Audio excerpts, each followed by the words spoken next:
માતાજી મિત્રો, કેમ છે બધા? જલસા ને બાપુ? શું હાલે જિંદગી? શું કે ધંધા પાણી હાલે ને બાપુ? મોજમાં ને બધા? હાલો અત્યારે તમારે ધૂમ ધોકાર ગાંઠિયા ખાવાની તો ભૂલી જો આપણા ઘરે. અને જોઈ લો ખાલી ગાંઠિયાનો ઘાણો કાઢે. હા હા આમ જુઓ, આમ જો આ લોટ. હા હા જો તેલ. એટલે ગાંઠિયા કઈ ગયા ભાઈ? ગાંઠિયા જ નથી. ગાંઠિયા બનાવવાનું બાકી છે. મમ્મી ગાંઠિયા ક્યાં નાખ્યા તમે? ગાંઠિયા બનાવે છે જી. તો ગાંઠિયા તો હજી બને છે. જા સંભારો કોઈને ખાવો હોય તો પૂગી જજો સંભારો.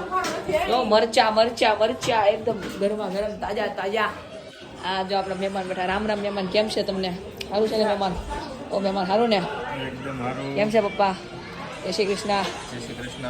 ત્યારે બધા મહેમાનો પધાર્યા છે. હાલો તમારે ગાંઠિયા ખાવાનું મને તો પૂગી જજો આપણા ઘરે. A1 ગાંઠિયા જોઈ લો, બે આપણે બનાવે છે. જો અહીંયા પણ મહેમાન બનાવે છે. જોવો ગાંઠિયા ભણાઈ જુઓ તમે ખાલી. ગાંઠિયાના કારીગર છે ઈ. ગાંઠિયાના કારીગરો અહીંયા જોઈ લો. ગાંઠિયા ખાવા એકવાર તમારા હાથના ગાંઠિયા ખાવાના હો, તો જ બને ગાંઠિયા. બાકી એક નંબર ગાંઠિયા. ગાંઠિયામાં કઈ ઘટે. હવે એકદમ તાજા તાજા ગાંઠિયા ની એરિયા ગરમા ગરમ ચા ને વણેલા ગાંઠિયા. ગાંઠિયા વણાઈને ખાવાની મજા જ કંઈક અલગ છે. હા છે આપણા મમ્મીના છે, આપણા આંટી જો ગાંઠિયા જો તમે પડી જાઓ. ગાંઠિયા ખાવાની મજા અલગ છે યાર. એ છે સુરતમાં.